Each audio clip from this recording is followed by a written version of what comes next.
You were listening to Charting Wealth for Friday the 30th of December 2016, the last trading day of the year. We are almost there, folks. Well, let's talk about what is going on. It looks like the January effect or the Christmas effect is getting rather, well, not going so hot. We continue to see the markets having peaked out somewhere back on the 14th of December on our two-day chart, and we're talking about the S&P 500, and then slid sideways and has continued to move down. The first day of the current two-day candle, we actually have seen a crossover on the S&P 500 going down. We saw a crossover on the two-day chart back in the afternoon on the what was that? It must have been around the 28th. And then we've seen on the 29th further down movement and a crossover on the two-day chart. Now, that's not confirmed yet. Why? Because it's only the first day of the two-day chart. It'll be completed at the end of the day on Friday the 30th. But what do we see going on our 2-hour chart? It rolled over hard going down back at noon on the 28th Wednesday and has continued to move down solidly since that time.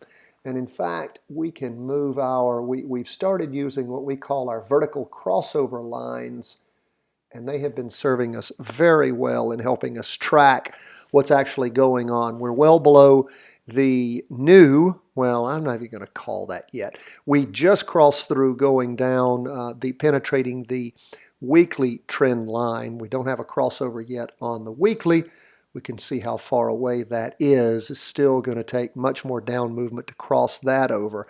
But of course, if and when that crosses over, what an excellent, excellent point to consider getting into this market big time.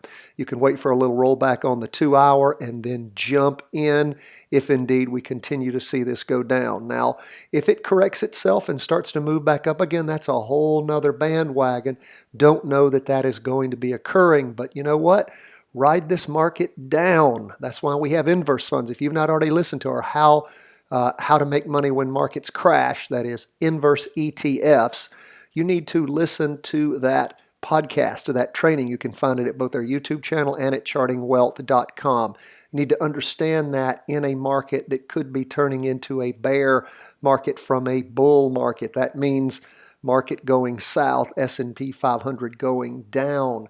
Again, it was only down 0.02% for the day, but our Heikin Ashi candlesticks show you that the average pace is trending down. Our derivative oscillator flipped over into the negative on the two-day chart. This is big moves here, okay? So pay attention to what's going on. Now, let's stay on the two-day chart and go to the Qs. Excuse me, still getting over this chest cold. Thank you for bearing with me. What do we see going on? Again, the Q's down 0.14% on the first day of the current two-day candle on the 29th of December. We see that when we look well, we don't have a crossover yet. We do have derivative oscillator losing energy. We do also see the PPO, price percent oscillator, moving down toward the signal line. Now, we'll see if indeed that crossover occurs. If we look at our weekly chart, if you recall, on the weekly chart, it's been in a confirmed down move on the weekly chart all the way since the week ending the 28th of October. Never managed to cross over going up. So we've been in a confirmed downtrend because the S&P 500 could never get enough energy to pull that weekly chart over, even though the two-day chart crossed over going up on the 8th. It did go up until about the 20th of December and then stopped it bounded up again. I take that back. It bounded up one more time on the 28th. And then started moving over and down at that point again. Some energy, that energy has been dissipating. Even with that bound up, the derivative oscillator lost power. So that always tells you something when you see an occasion like that happen where price goes up, bounds up, but at the same time, derivative oscillator is losing energy. We also saw at the same time that our PPO, price percent oscillator, did not bound up. It just sort of went sideways and then dropped off over the course of this past day. Let's look at what's going on intraday on the 2-hour chart. And we see that the 2-hour chart crossed over going down at noon on Wednesday the 28th and has been powering down since then. It was down on the 29th, both in the morning at 10, at noon, at 2, and then recovered a little bit in the afternoon, but didn't even get up to where it was moving down from at 2 in the afternoon. So again, down 0.14%. So again, pay attention to what's going on with the Qs. It may be going negative soon also. What conversely is happening in the bond market? Bonds continuing to move up. We saw a crossover going up on the 2-hour chart back on the 2-day chart back on the 22nd. We also saw a crossover going up again on the 2-hour chart on bonds sometime, I guess, on the 28th. And then we've continued to see the bond market swell up 0.35% for the day. Let's look at that intraday action. We can tell it a little better on the 28th is, yes, when bonds crossed back over, going up at noon, and have continued to soar again, up 0.35% for the day. Have bonds reached a bottom? Who knows? It's about time if they have. If we look at our weekly chart, we can see we're still in a confirmed down move on the weekly, although the PPO, the price percent oscillator, our blue line on our charts, has gone completely parallel from crashing. So we'll continue to watch. Bonds confirmed moving down all the way back on the 26th of August and soared down.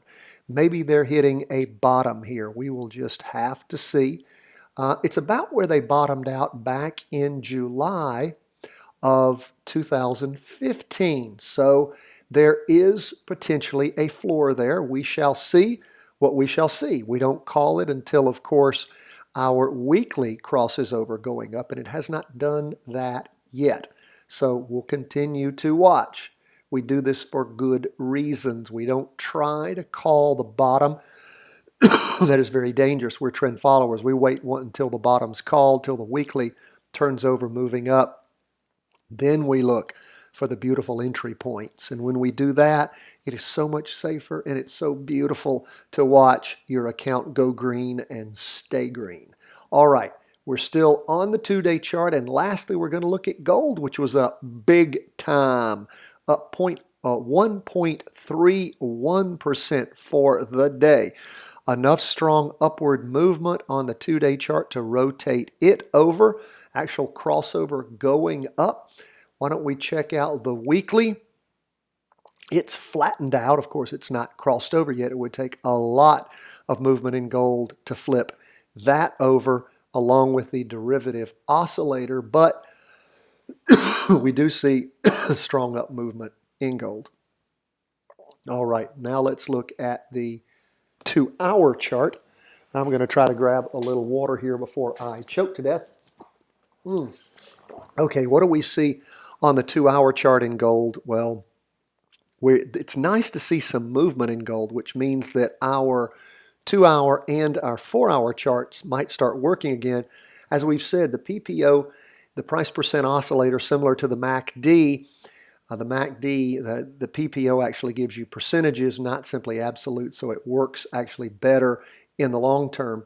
And what we see going on is that when something like gold slips sideways, the PPO starts losing its power. And even though it can cross over going up, you don't necessarily see up movement. But once it starts trending, that is, it starts really moving, the PPO starts working again. It's nice to see gold actually moving. And we see gold continuing to move higher. Now again, just because the 2-day chart crossed over on the first day of a 2-day candle does not make for a complete turnaround in gold. But we are seeing similarities as the market turns over, gold going up and bonds going up. So we'll continue to watch. We may have some great opportunities to go long on gold and bonds and go short on the market. Folks, that's where we end the day on Thursday the 29th as we go into the last trading day of the year. Have given you fair warning over the last few days. I will be traveling in Central America from the 1st through the 7th. That is basically all of next week. If I can, I will continue to post podcasts if I can find an available internet that'll actually allow me to record everything and upload it. If not, you're going to have to go without me for a week. Now, what I want you to do is make sure every day you do review these 4 charts. That is the S&P 500 as represented by SPY, QQQ, TLT, that is the 20-year bonds, and GLD gold. We want to track these and see if indeed stock market's going to roll over and bonds and gold are going to soar. Who knows? We're going to try to track that as we go throughout this coming year. I can tell you one thing, the market is going to be exciting, and that's what we want. We want to see price movement. That's how you make money in the market, particularly in being able to read these charts. If you've not already signed up for and receive our daily reviews and our comprehensive weekly review, you need to do that. How do you do that? You go to chartingwealth.com and sign up. First name, email address. You will immediately receive the latest version of the podcast, and you will also receive links to our How to Read a Stock Chart video, 15 minutes of must-have information about learning how to do what we do. I mean, it can literally be your option to a life of wealth. If you can figure out how to read these charts and do it consistently well, it's like having the Wall Street Journal a day, 2 days, a week in advance. Not paying attention to what the news says, but paying attention to what the charts tell you. You become a charting master, and you have a skill set that nobody can take away from you. So we don't call the shots here. We simply cover the charts and ask you to develop your own trading techniques. And once you get good enough, after you've practiced enough virtual trades, when you feel good enough on your own to make your own decisions, spend your own money, do it.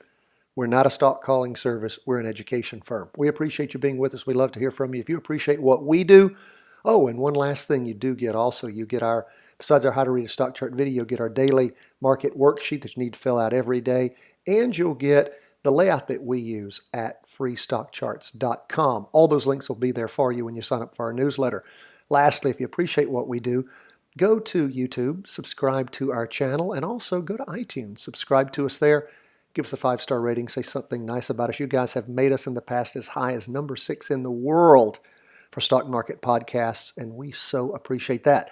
Thank you so much for being with us. God bless you. Hope that you have a happy new year, and you are powered up, supercharged, ready to go into this new year and master reading these charts. I'm telling you, once you can do this, the world is your oyster. God bless, all the best, and Happy New Year from chartingwealth.com.